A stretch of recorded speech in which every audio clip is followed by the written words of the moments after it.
Muito bem-vindos a mais uma aula do nosso curso Entendendo a Bíblia, Texto e Contexto. Nós vamos continuar a nossa primeira unidade vendo a geografia da Mesopotâmia. A Mesopotâmia, devido ao comércio, dos produtos que ela necessitava, ela veio a ter contato com terras distantes e também com nações que eram vizinhas à sua geografia. Considerando isso, dos povos, uma das nações que a Mesopotâmia teve grande contato, apesar da distância, é a civilização egípcia. Nós vemos que tanto a Mesopotâmia quanto a civilização egípcia tiveram o seu surgimento praticamente no mesmo período da história. Há debates entre os estudiosos, entre os arqueólogos, considerando qual civilização teria aparecido primeiro. Essas civilizações, apesar de suas diferenças nos seus estilos, que são peculiares a cada uma delas, elas compartilham semelhanças, há paralelismos entre elas. Nós vemos que a Mesopotâmia, ela possuía, por exemplo, a sua escrita era um estilo próprio da Mesopotâmia, a escrita em formato cuneiforme, que eram feitos em tabletes de barro. Nós vemos que também no Egito, praticamente ao mesmo tempo, surgiu também o seu tipo de escrita, mas no estilo diferente da Mesopotâmia. Os egípcios utilizavam o hieróglifo. Aqui nós temos um exemplo de hieróglifo. Eles compartilham também semelhanças nas suas construções monumentais. Os rios da Mesopotâmia propiciaram a água, os nutrientes para o solo, para que se pudesse estabelecer as cidades às suas margens, assim como no Egito também as águas do rio Nilo forneceram tanta água como também ajudava a fertilizar as terras que estavam às suas margens. Os templos egípcios eram grandiosos, feitos de pedra, assim também como na Mesopotâmia, os templos eram também grandiosos, porém feitos de tijolos de barro. Apesar de que alguns desses templos mesopotâmios também eram feitos com pedras que eram importadas especificamente para a construção de templos muito importantes ou de palácios dos reis. De forma similar, as construções, nós temos aqui um zigurate, um templo mesopotâmio que é semelhante à construção das pirâmides, porém com uma espécie de degraus. É como se essa pirâmide fosse feita em degraus. A base mais larga e conforme vai subindo a construção, ela vai se tornando menor. No Egito nós também tivemos a construção das pirâmides, porém as pirâmides seguem aqui uma linha linear que se assemelha muito ao formato de um triângulo. Essas pirâmides, tanto o zigurate mesopotâmio quanto as pirâmides egípcias, acredito que elas têm um formato que vão para além da forma física que elas possuem, porque elas também vão aí servir para ilustrar a estrutura em que essas sociedades estavam organizadas. Então, no topo da pirâmide Mesopotâmia, nós tínhamos o rei ou o sumo sacerdote. O rei e o sumo sacerdote, na Mesopotâmia, eram aqueles ou aquele que tinha muita terra, possuía muitas terras. Então, isso fazia dele uma pessoa muito importante, visto que a Mesopotâmia ela tinha como sua força a agricultura. Então, necessitava-se de muitas terras para se produzir muito, e esse excedente de produção era utilizado no comércio. Isso trazia riqueza para quem possuía as terras e trazia importância social também para essa pessoa. Então, quanto mais terras a pessoa possuía, quanto mais latifúndio, mais importante socialmente esse indivíduo era visto. Algo que está presente até os dias de hoje nas sociedades do mundo afora. Logo abaixo do rei, nós tínhamos o conselho, dos sacerdotes. Geralmente eram parte da família real. Então, esse conselho de sacerdotes geralmente eram os parentes do rei ou do sumo sacerdote. Então, o controle da sociedade, do reinado, do reino, ficava geralmente entre família. Logo abaixo desse conselho vinham os nobres. Os nobres eram aqueles que recebiam títulos do rei, e essas pessoas também, esses indivíduos, possuíam também muitas terras. Então, tornavam-se pessoas importantes para o rei, porque através deles o rei conseguia controlar as terras produtivas do seu reinado.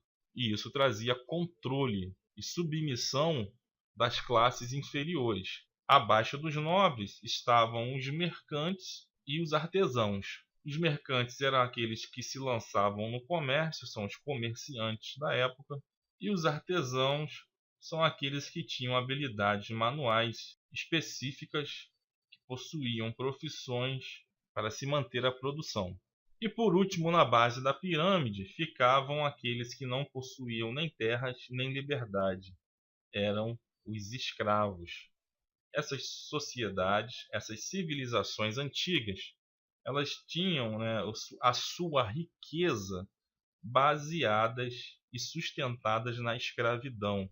No Egito era de forma semelhante, tinha o faraó, ele era a representação, ou melhor, ele se intitulava a encarnação de um dos deuses do Egito, portanto invocava o direito divino de governar. Abaixo dele estavam os oficiais do governo, que eram os sacerdotes e os nobres. Também de forma semelhante à Mesopotâmia, estavam aqui os seus parentes representados.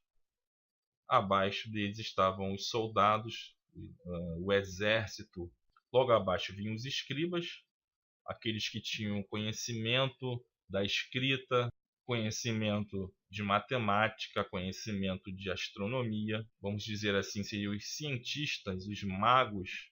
Depois tínhamos os mercadores, os comerciantes. Depois tínhamos os homens que possuíam habilidades manuais específicas. Depois nós tínhamos os camponeses e por último existiam os escravos, algo que os hebreus, o povo de Deus, teve nessa base aí durante aproximadamente 400 anos. Então, os hebreus, quando estavam no Egito, eles eram escravos, então eles ocupavam a camada social mais baixa do Egito, e o Egito se beneficiou e enriqueceu muito às custas dos hebreus. Com o passar do tempo, lá por volta do ano 2000 a.C., o segundo milênio, os assírios e os babilônios, que tinham as suas capitais na Mesopotâmia, passaram a cobiçar toda essa terra por onde esses produtos que eles necessitavam, que nós falamos na aula anterior, porque essas terras, os reis dessas cidades, cobravam impostos, encareciam esses produtos e acabava por enriquecer os potenciais inimigos dos mesopotâmios. Então eles se lançaram com ambições imperialistas para poder expandir o império, estabelecer um verdadeiro império. E levando em consideração cada uma dessas civilizações, as que mais se destacaram foram os impérios babilônios e os impérios dos assírios. E por volta do ano 1000 a.C., as terras de Israel e da Síria passaram a receber ataques diretos tanto dos assírios como dos babilônios, porque esta terra aqui, a terra de Israel e a Síria, elas constituem a rota específica por onde as caravanas que faziam comércio passariam. Repare que a terra de Israel está aqui, ó, nessa região próximo ao mar Mediterrâneo. Ela está localizada no centro do mundo antigo. A terra de Israel, ela ligava tanto a África, e aqui representada pelo Egito, e do Egito as outras nações da África ascendiam à Europa por essa região aqui de Israel.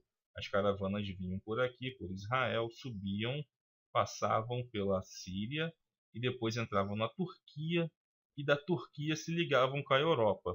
De forma semelhante, se essas nações quisessem chegar até a Mesopotâmia, aos grandes reinos da Síria e da Babilônia, até o Golfo Pérsico, e chegar na Pérsia, que é o Irã hoje em dia, eles também teriam que passar por Israel, porque essa região aqui da Arábia é uma região deserta.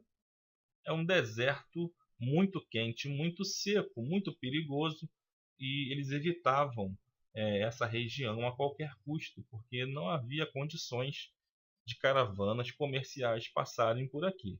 Também, de igual forma, o mar na época, a navegação em mar aberto, não era possível porque eles não tinham um instrumento que os pudessem guiar no mar aberto. A navegação era mais de tipo costeira, em que eles vinham observando o litoral, observando a terra a uma certa distância, não se afastavam muito para não se perderem no mar. Só depois que foi inventado o astrolábio, ali por volta de 150 a.C., mas que também só foi ser usado de uma forma geral pelos navegantes, mais ou menos lá pela Idade Média. Então, nessa época, não tinha muita tecnologia, não tinha muito conhecimento, então a navegação por mar aberto era evitada, portanto, restava as caravanas de comércio e por terra, levando no lombo de animais esses produtos e os levavam de um lado para o outro, para a Europa, para a África ou para o Oriente através da terra de Israel e também da Síria. Então isso fazia com que essas terras tivessem um valor muito grande, para muito além do seu próprio tamanho físico ou dos seus recursos naturais. Era uma terra muito cobiçada e por isso sofreu diversas invasões de vários reinos, principalmente da Assíria e da Babilônia.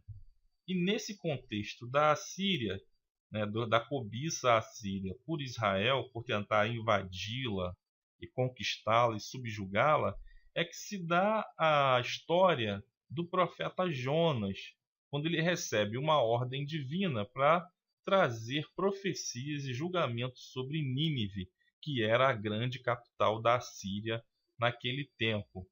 Jonas ele se recusa a levar essa mensagem de arrependimento para Nínive, porque ele sabia que Deus iria perdoar aquela nação. E eles eram inimigos do povo de Israel. Eles queriam destruir os israelitas, o povo hebreu, e tomar conta daquelas terras, porque eram rota de comércio para eles. E esses assírios, assim também como os babilônios, eles eram adoradores de si mesmos.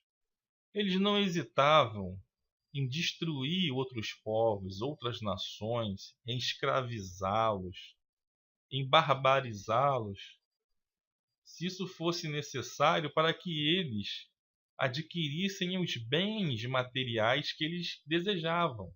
Então a sociedade assíria foi crescendo e o seu desejo por conforto, por prata, por ouro, por madeira de primeira qualidade como o cedro do Líbano, esse desejo alimentou os seus exércitos para que eles destruíssem sem nenhuma pena esses povos que estavam figurando como barreira para que eles adquirissem ou conquistassem os seus bens materiais. Então eram nações puramente materialistas. Pensavam somente em si mesmos. Eles não tinham piedade, não tinham amor por ninguém. Eram povos que amavam a si próprios. Essa violência que eles exibiam, que era particular, peculiar a eles, era nada mais, nada menos que a expressão de um amor próprio, de um egoísmo muito grande. E o contraponto que o povo de Deus fazia se via nos mandamentos que Deus dava para esse povo. Quando ele dizia, nos seus mandamentos, por exemplo, amarás o teu próximo como a ti mesmo. Então o povo de Deus ele foi estabelecido para fazer esse contraponto a essas nações materialistas, símbolos do poder e do materialismo, do egoísmo, da violência. O profeta Naum, ele descreve aqui no capítulo 3 um pouco sobre os assírios, e o texto a gente vê que reflete essa violência, essa falta de amor à vida, essa falta de respeito pela vida humana. O texto diz: ai da cidade ensanguentada, ela está toda cheia de mentiras e de rapina, não se aparta dela o roubo. Estrépito de açoite há, e o barulho do ruído das rodas, e os cavalos atropelam, e carros vão saltando. O cavaleiro levanta a espada flamejante, como a lança relampejante, e ali haverá uma multidão de mortos, e abundância de cadáveres, e não terão fim os defuntos, tropeçarão nos seus corpos. Por causa da multidão dos pecados da meretriz muito graciosa, da mestra das feitiçarias, que vendeu as nações com as suas fornicações e as famílias pelas suas feitiçarias. Então a gente vê aqui um texto poético, ele é poético na sua forma de escrever, porém ele descreve a feitiçaria, descreve o roubo, descreve a violência, o pouco valor que a vida humana tinha. O materialismo era muito mais enfático, né? Os bens materiais eram muito mais valiosos do que a vida humana nessas sociedades que eram altamente escravistas. Elas não só destruíam as cidades por onde elas passavam, elas pegavam o remanescente, aqueles que sobreviviam, e levavam, deportavam essas pessoas para a Síria para que lá elas servissem como escravos. E os assírios se lançaram nessas campanhas militares por conquistas para expandir o seu império, e eles carregavam milhares de soldados como forma de amedrontar os reis das cidades que eles queriam conquistar. E eles se lançaram até o Egito, chegaram a invadir o Egito, expandindo muito o seu império na antiguidade. Vou passar aqui um pouquinho. Nós temos aqui vários elementos, né, que a gente pode usar para ter um entendimento melhor desse império assírio. Nós temos Senaqueribe, rei da Assíria, que aparece ali no livro de Isaías, capítulo 37, e também no livro de 2 Reis e 2 Crônicas, quando ele tentou invadir Jerusalém, que era governado naquela época pelo rei Ezequias. Nessa época, já tinha acontecido a divisão do reino de Israel. Depois que Salomão morreu, o reino dele foi dividido em duas partes. Foi um castigo divino, porque Salomão passou a adorar os deuses das esposas que ele tomou de outras nações. Então, o reino de Israel foi dividido, e o servo de Salomão, Jeroboão, ele conseguiu governar as 10 tribos do norte, enquanto que Roboão, filho de Salomão, ele ficou governando apenas 2 tribos, a tribo de Judá e a tribo de Benjamim. Essas 2 tribos, Judá e Benjamim, foram constituir o reino do sul, que ficou conhecido como o reino de Judá, enquanto que Jeroboão foi governar as 10 tribos do norte, que ficou conhecido esse reino como o reino de Israel. Então, esse Senaqueribe, ele estava nesse momento atacando o reino de Judá. E o reino de Judá tinha sua capital em Jerusalém. Quem governava era o rei Ezequias. Senaqueribe, com os seus milhares de soldados, começou a fazer cerco às cidades ali do sul de Israel, as cidades que estão ao redor de Jerusalém. E ele conseguiu saquear muitas cidades, principalmente as cidades que estavam na Shefelá. A Shefelá, nós iremos ter uma aula específica sobre a geografia de Israel, e nós vamos ver nesta aula, mais para frente, que Israel ele está numa geografia em que nós poderíamos dividir em faixas de terra. Nós temos a faixa litorânea, que é uma planície. Depois nós temos a Shefelá, que é uma região de transição para a cadeia de montanhas central. No centro da terra de Israel é uma faixa de terra montanhosa. Por exemplo, Jerusalém ela está no topo de uma montanha. Então, a parte central ela é montanhosa, porém, ali na região de Judá, para que você consiga subir para essa região montanhosa que dá acesso a Jerusalém, primeiro você passa por uma região em que os montes vão se reduzindo gradativamente, possibilitando a subida de pessoas a pé para a região onde está Jerusalém. Então, ele de forma a sitiar Jerusalém, ele atacou essas cidades da Shefelá e ele destruiu as cidades que estavam nessa região. E a Shefelá era muito importante para o reino de Judá, porque na Shefelá também é uma região agrícola, é uma região onde as plantações, a agricultura do reino de Judá estava situada. Então foi uma perda muito grande para o reino do sul, o reino de Judá, de forma que Judá nunca mais tinha se recuperado desses ataques completamente, o que facilitou depois com que Judá caísse para o Império Babilônio, que se seguiu ao Império Assírio. E nas ruínas dos palácios lá de Nínive encontraram pedras, e nessas pedras estavam escritas algumas histórias, né, desses reis da Síria. Encontraram a pedra em que tinha as inscrições de Senaqueribe. Ele conta aqui um pouco dessa história fora da Bíblia, né, um achado arqueológico fora da Bíblia, em que Senaqueribe descreve o cerco que ele montou contra Ezequias. Ele vai se vangloriar da sua campanha militar contra Jerusalém.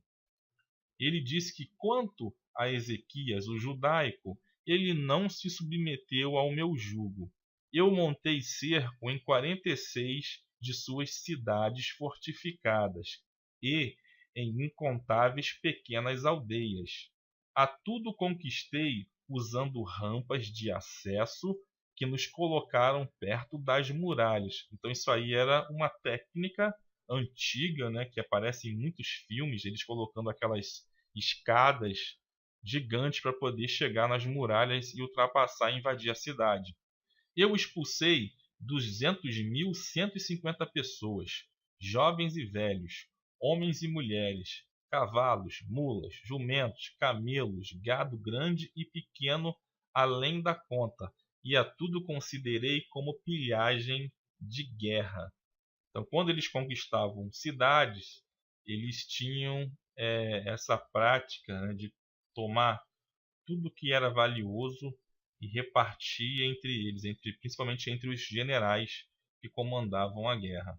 Voltando, ele mesmo eu o fiz prisioneiro em Jerusalém, na sua residência real, como um pássaro numa gaiola. Suas cidades que eu saqueei, eu as tomei de seu país e as dei todas a Montite, rei de Asdod, a Pade, rei de Eglon, e a Silibel, rei de Gaza. Dessa maneira, eu reduzi seu país, mas ainda aumentei meu tributo. Então ele está dizendo aqui no final que ele pegou as cidades que ele saqueou do reino de Judá e entregou aos filisteus que habitavam nessas cidades que ele cita aqui aí na sua inscrição em pedras ali nas ruínas da cidade de Nínive. Então ele entregou essas cidades aos filisteus e ele passou a cobrar tributo desses reis. Então ele aumentou ali a arrecadação de tributo que ele recebia dessa região de Judá. Ele só não conta que ele não conseguiu invadir Jerusalém, porque os reis eles só registravam as suas vitórias militares, as suas derrotas não eram registradas. Mas na verdade o que aconteceu é que Ezequias ele clamou ao Deus de Abraão, ao Deus vivo, e entendeu que Senaqueribe, o imperador, o rei da Assíria, ele não estava confrontando somente a Ezequias e a Jerusalém. Na verdade, quando ele se lançava contra Jerusalém, ele estava, na verdade, afrontando ao Deus vivo. E Ezequias, com esse entendimento, ele ora e pede ao Senhor por um livramento. E Deus usa ali o profeta Isaías. Então, o livro de Isaías também é escrito nesse contexto de conflito com os assírios, né, com o império da Mesopotâmia, que nós estamos estudando. Então, Isaías profetiza e diz que Senaqueribe não conseguiria nem se aproximar de Jerusalém e que Deus iria guardar aquela cidade por amor dele mesmo e por amor do seu servo Davi. Então, em 2 Reis, capítulo 19, versículo 35 e 36, diz que sucedeu, pois, que naquela mesma noite saiu o anjo do Senhor e feriu no arraial dos assírios.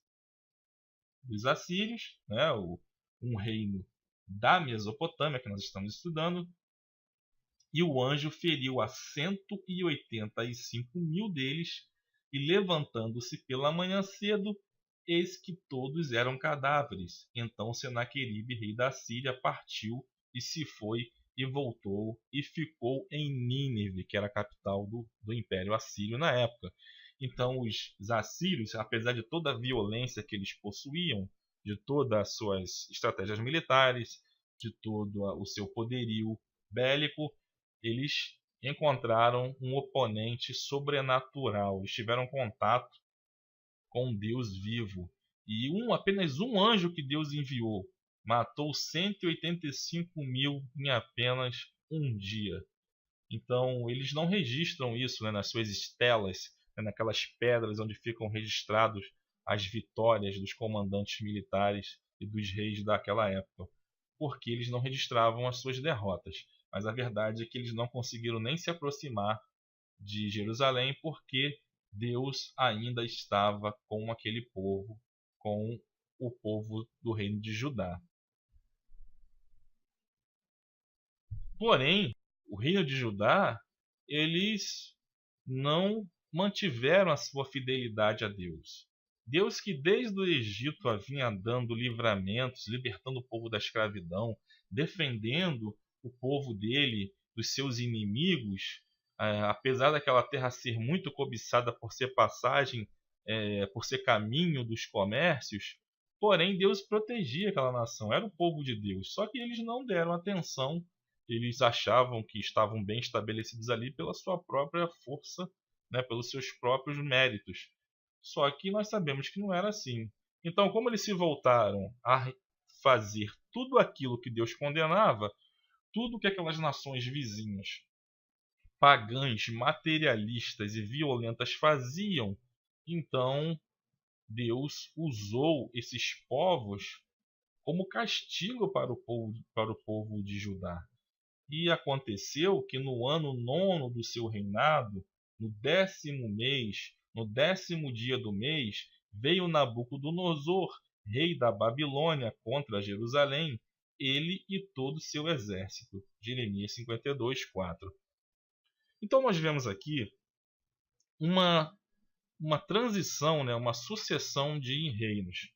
Nós vemos que no caso de voltar aqui um pouco. Senaqueribe é a Síria, aqui no livro de Isaías 37. Nós vemos aqui Naum profetizando a queda da Assíria. Ele fala da violência aqui dos assírios e, ao mesmo tempo, ele profetiza que haverá uma multidão de mortos e abundância de cadáveres ali em Nínive. Então, o profeta Jonas, né, a história dele se dá nesse contexto do ápice da Assíria ameaçando Israel. Naum já profetiza a queda da Assíria. Os assírios tentam, né, conquistar Jerusalém, mas o anjo do Senhor impede, mesmo com os milhares. E logo após isso, depois do episódio do anjo, já passamos para a queda realmente da Assíria para os babilônios. Então Senaqueribe ele volta para Nínive e lá ele é morto por um dos seus próprios filhos. E o seu reino é fragmentado. E a Babilônia, com Nabucodonosor, ele vai passar a esse império que cresce, que toma o lugar da Assíria. É claro que há ali uma absorção da cultura. Na verdade, a Babilônia ela é muito antiga, ela é ali do 3º milênio antes de Cristo, e depois ela é superada pelos assírios. E os assírios absorvem a cultura babilônica, a religião, os deuses, e se misturam com as suas próprias crenças. Logo após isso, há um enfraquecimento da Assíria, porque a Assíria vai governar o mundo bíblico por aproximadamente 700 anos. Então, depois disso, a Babilônia ela cresce novamente e supera a Assíria. Esse período é chamado período da Neobabilônia. E é essa Babilônia, a Neobabilônia, com Nabucodonosor, é que supera a Assíria e se volta contra Jerusalém. Então ela vem para conquistar Jerusalém, destruir Jerusalém com todo o seu exército. Mas já era também a ação de Deus, utilizando essas peculiaridades geográficas, históricas e econômicas para castigar o povo de Judá, porque haviam deixado o seu Deus, o Deus de Abraão, o Deus de Isaac, o Deus de Jacó, e passavam a adorar outros deuses. Eles estavam realmente envolvidos com idolatria, com feitiçaria e com imoralidade. E eles são enviados para o exílio na Babilônia, o que ficou conhecido como exílio babilônico. Então eles estavam aqui em Jerusalém, aqui no mapa nós podemos ver, estavam em Jerusalém, são levados através do caminho, né, das rotas comerciais, passam por Alepo na Assíria, são levados lá perto do Eufrates, do rio Eufrates, que nós vimos na aula passada, e vão parar aqui na região da Babilônia, entre o rio Tigre e o rio Eufrates. Então, para a região de onde Abraão havia saído, né?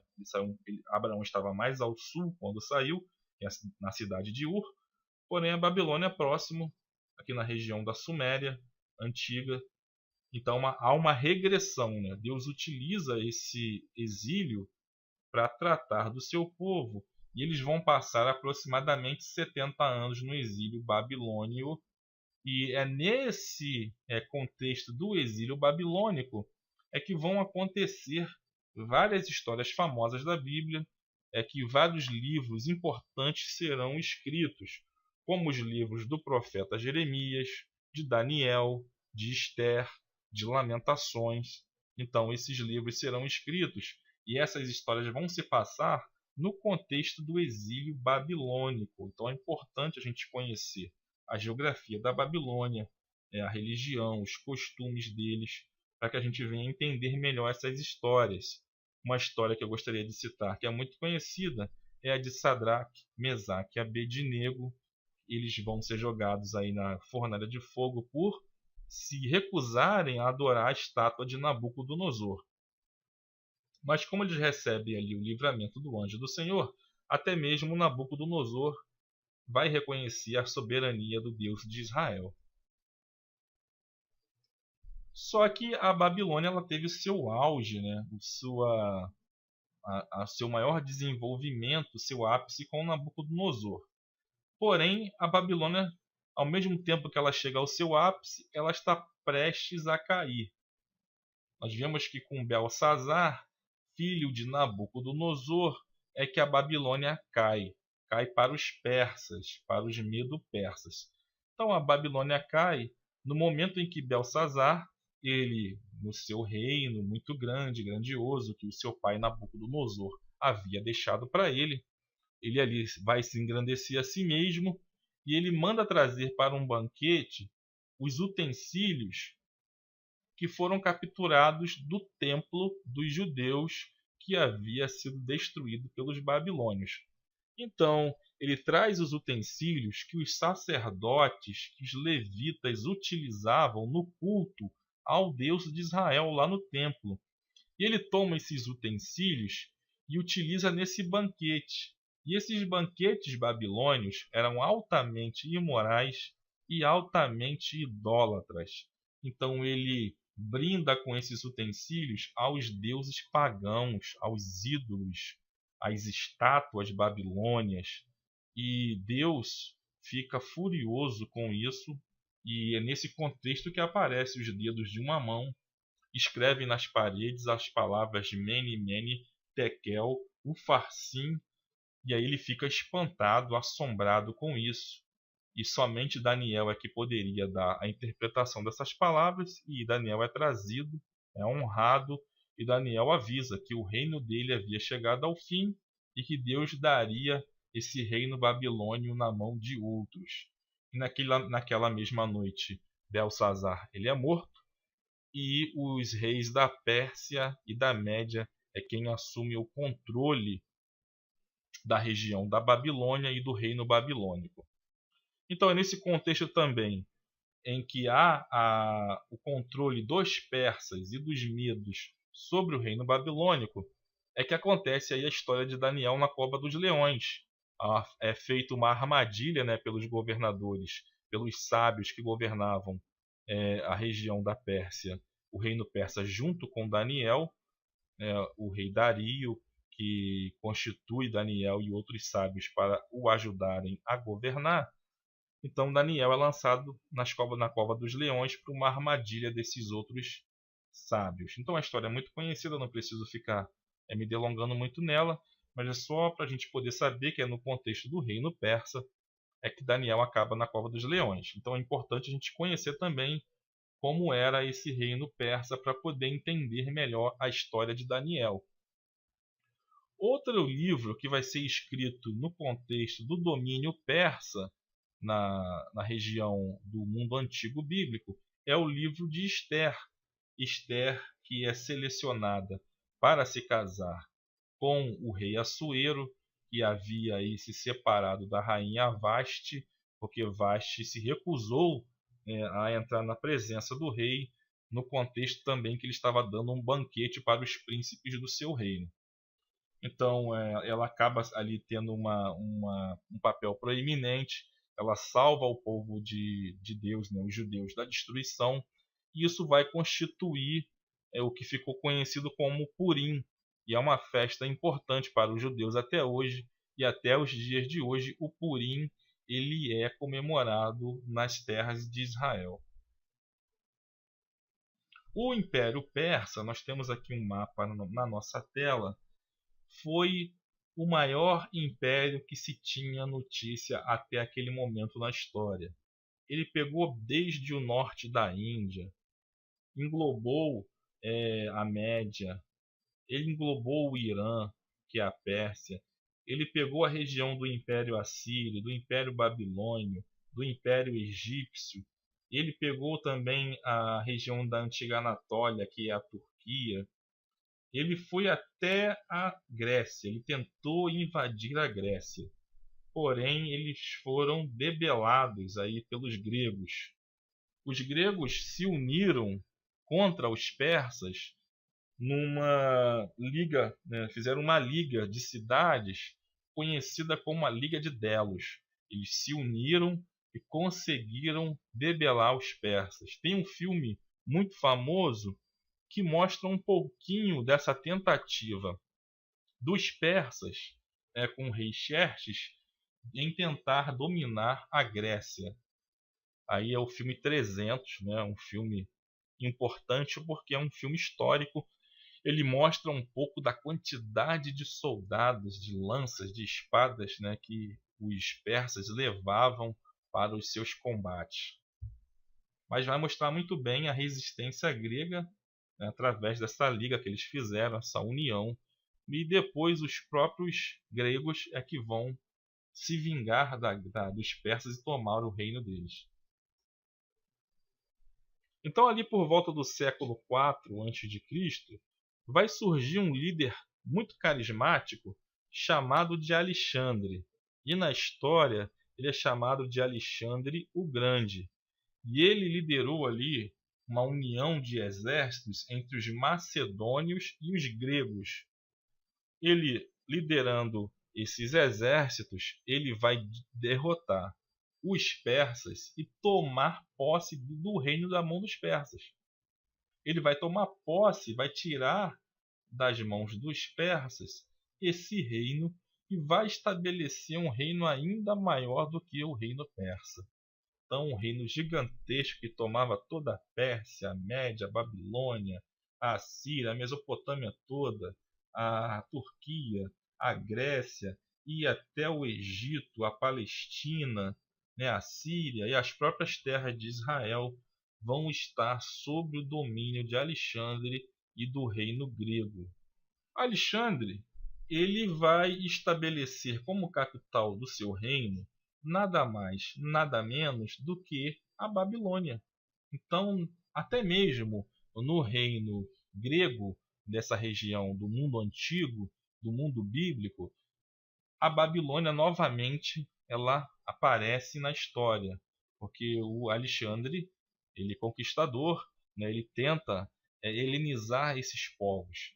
Ele tenta estabelecer um reino global, multicultural, com uma religião única, uma religião parecida, e ele vai ali absorvendo elementos da religião oriental, ele vai misturando elementos das religiões gregas a esses povos e essas cidades, de forma a unificar esses povos, né? Era uma técnica, né, de fazer com que os outros povos assimilassem a cultura de quem os conquistava, para fazer ali uma liga, né, para poder unir isso aí e manter esse reino por mais tempo possível. Então, o reino de Israel, as terras de Israel, elas estavam nesse momento sob o domínio do Império Grego. Israel ficou 70 anos, né, os judeus, na verdade, ficaram 70 anos no exílio babilônio, e depois eles voltaram para Jerusalém, foi permitido. Só que não durou muito tempo, os persas caíram e os gregos assumiram. Então os gregos dominaram até mesmo o Egito, ali com o reino dos Ptolomeus, que veio mais ou menos de 323 a.C. até 204 a.C. Para vocês terem uma ideia, essa influência grega foi tão grande nessa região que por volta do ano 100 a.C. terminou ali a tradução do Antigo Testamento para o grego, né? O grego koiné, era o grego falado naquela época. Essa tradução do Antigo Testamento para o grego ficou conhecido como Septuaginta, né? Foram 70 judeus, aproximadamente 70 judeus, que traduziram o Antigo Testamento para o grego, e a Septuaginta ela é utilizada como fonte, né, para traduções da Bíblia para diversos idiomas, inclusive o nosso, é utilizado até hoje. Então, como o Alexandre o Grande ele não viveu muito tempo, ele morreu com 32 anos aproximadamente, e depois que ele morreu, os generais dele, que o ajudaram nas suas batalhas a conquistar esse império gigantesco, eles passaram a disputar esse reino, passaram a dividir esse reino com um conflito entre eles e cada um herdou um pedaço desse reino gigantesco. O maior dele, quem herdou, foi o general Seleuco. Seleuco herdou, ele ficou com essa parte ali que pegava também as terras onde está o reino de Judá. Então, o reino de Seleuco, ou os Seleucidas, melhor dizendo, por volta de 204 antes de Cristo, eles conseguiram tomar das mãos de outros gregos, dos Ptolomeus, o controle das terras e compreende também as terras de Judá. Então veja que os Ptolomeus é que dominavam essa região, os Ptolomeus também eram gregos, porém eles não eram hostis aos judeus. Eles até deram muita liberdade, autonomia, para que os judeus eles mantivessem a sua religião, né, os seus costumes que eram baseados na lei que Moisés havia recebido de Deus. Porém, quando os Seleucidas, né, essa parte do reino grego que tinha como herança o reino que foi dado a Seleuco, esse general, quando eles derrotam os Ptolomeus ali em 204 a.C. e passam a controlar essas terras, eles começam a utilizar de uma estratégia de helenizar, né, esses povos daquela região da Palestina. Então, voltam com a estratégia de Alexandre de helenizar os povos, né, de trazer a cultura da Grécia, a religião, os costumes em geral, para esses povos, para que esses povos assimilassem. Eles consideravam esses povos orientais como povos não civilizados. Na visão deles, a civilização ela vinha dos gregos. Então, para eles, o que havia de mais moderno naquela época era a cultura grega. Eles passaram a tentar converter os judeus para a religião deles. Porém, a religião dos gregos era uma religião idólatra. Eles tinham um panteão de deuses, adoravam diversas divindades. Em cada templo grego havia a estátua de um deus deles. Então, eles cometiam muito a idolatria. E um desses governantes gregos que estavam na época dominando a terra de Judá, na história conhecido como Antíoco Epifânio ou Antíoco IV, ele proibiu a adoração ao Deus de Abraão, de Isaque e Jacó pelos judeus e passou a introduzir o culto ao deus Zeus Olímpico no templo de Jerusalém.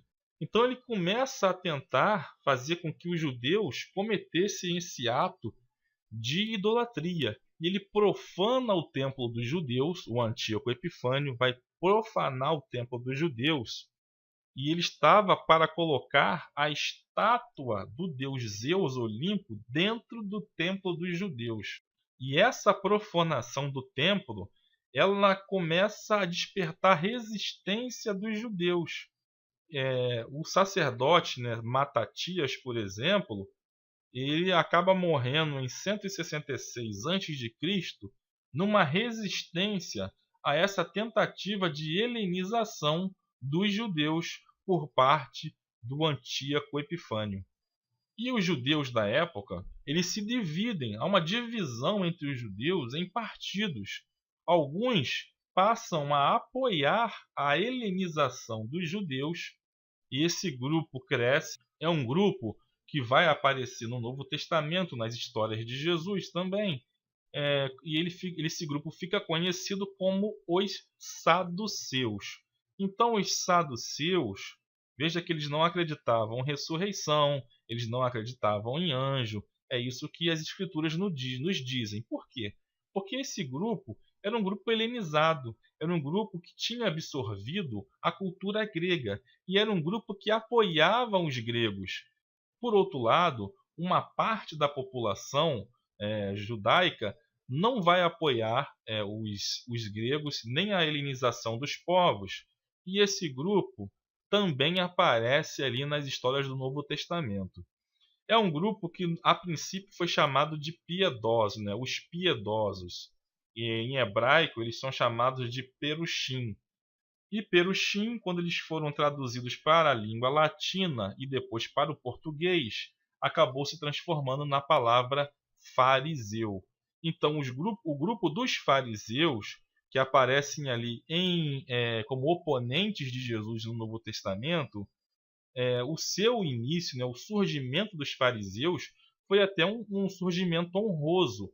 Eles, na verdade, lutaram junto com os macabeus contra essa profanação do templo em Jerusalém. Eles vão lutar contra a idolatria, contra a assimilação dos judeus por essa religião idólatra que o Antíoco Epifânio queria introduzir dentro do povo de Deus. Então, os fariseus, né, os perushim, eles lutam junto com os macabeus. Os macabeus, eles foram um exército judeu, um exército rebelde que não aceitou essa helenização, não aceitou a assimilação da idolatria em que os gregos queriam impor aos judeus naquela época. Então, do sacerdote Matatias, né, surge aí o seu filho, que é Judas Macabeu, um dos macabeus mais importantes dessa história, que ele vai lutar, né, contra essa helenização e ele vai conseguir, ali por volta de 164 a.C., ele consegue retomar Jerusalém, ele consegue a independência de Jerusalém e ele vai rededicar o templo de Jerusalém novamente ao Deus de Abraão, o Deus de Isaac e o Deus de Jacó, ao Deus verdadeiro, o único Deus. E essa rededicação do templo de Jerusalém ao Deus único vai ficar conhecido na história como a festa da Hanukkah. É uma festa que os judeus também, até hoje, eles comemoram a festa da Hanukkah. Então, os macabeus, né, eles vão fundar a dinastia dos Asmoneus. E esses Asmoneus, eles passam a ocupar tanto a parte governamental, né, como rei, e também a parte religiosa como sacerdote. E aí eles começam também a não respeitar, né, os editos divinos, porque Deus ele separou, ele chamou o sumo sacerdote e chamou outro para ser rei, né? Quando Deus estava realmente no controle da nação judaica, o sacerdote e o rei não ocupavam, ou melhor, a mesma pessoa não podia ocupar os dois cargos ao mesmo tempo, né? Existia tanto a figura do rei como existia a figura do sumo sacerdote. E os asmoneus, eles vão ali usurpar essas duas funções, passam a ser tanto o sumo sacerdote como o rei de Judá. Então, avançando um pouco aqui na história dos macabeus, Hircano II, né, filho de Salomé, porque Salomé, ela, por consequência de se casar com Alexandre Janeu, ela vai acabar tendo ali a função de sumo sacerdote e ao mesmo tempo de rei de Judá, rei dos judeus. Porém, por ser mulher, ela não pôde assumir a função de sacerdotisa. O judaísmo nunca previu a mulher na função de sacerdotisa. Então ela transferiu essa função para o seu filho Hircano. Então Hircano passou a receber o direito de ser sumo sacerdote e ao mesmo tempo, então, ele passou a ter o direito de ser o rei dos judeus, a governar. Só que ele tinha um irmão, Aristóbulo, que também queria ali ser sumo sacerdote e rei dos judeus. E eles entraram em conflito um com o outro. Isso trouxe uma guerra civil entre os próprios judeus e enfraqueceu muito, né, o reino de Judá. O que aconteceu é que eles acabaram chamando Roma, né, o general Pompeu, para poder resolver esse conflito entre eles. E Pompeu ordenou que eles fizessem uma trégua e esperassem que Pompeu chegasse na região para ver o que eles iam decidir. A princípio, Aristóbulo era apoiado por Roma, mas como Aristóbulo não aceitou fazer essa trégua, Aristóbulo continuou atacando Hircano. Então, quando Pompeu chegou na região, viu que Aristóbulo não lhe era muito obediente, e ele passou então a apoiar Hircano. Hircano, então, com o apoio de Roma, passou então a ser o governante de Judá. Depois de Hircano II, quem o sucedeu foi Antígono. E Antígono ele foi deposto pelos romanos, e os romanos colocaram a Antípater no lugar dele para governar. Então Antípater já era um sumo sacerdote, governante também, que foi escolhido pelos romanos. Então ali já começa a dominação de Roma sobre as terras de Israel. Então, na verdade, Roma foi quase que convidado a tomar conta, tomar posse do reino de Israel. Então, Herodes, o Grande, ele era filho de Antípater, ou de Antípater. Esse Antípater ele era idumeu, ou seja, ele tinha a sua origem em Edom, uma nação que era dos descendentes de Esaú.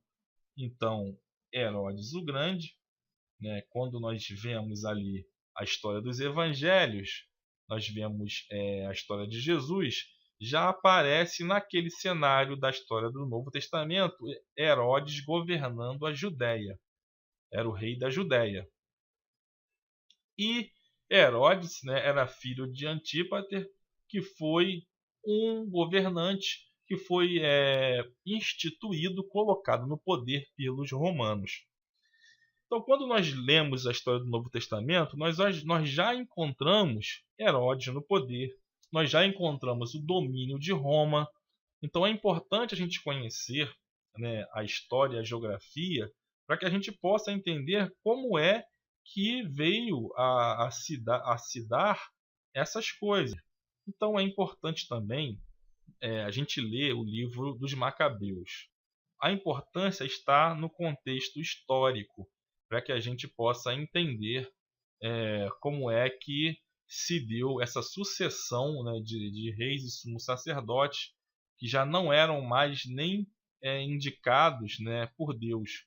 Já passaram ali a ser uma sucessão de indicações meramente políticas.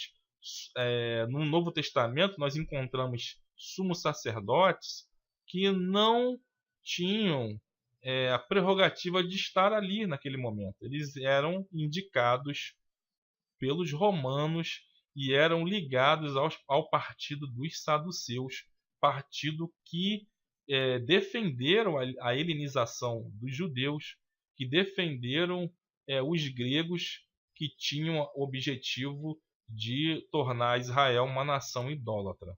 E os romanos, eles absorveram da cultura grega, era a mesma religião, os mesmos fundamentos, a mesma intenção também de helenizar os judeus e fazer com que eles adorassem os deuses deles, aqueles deuses do Olimpo.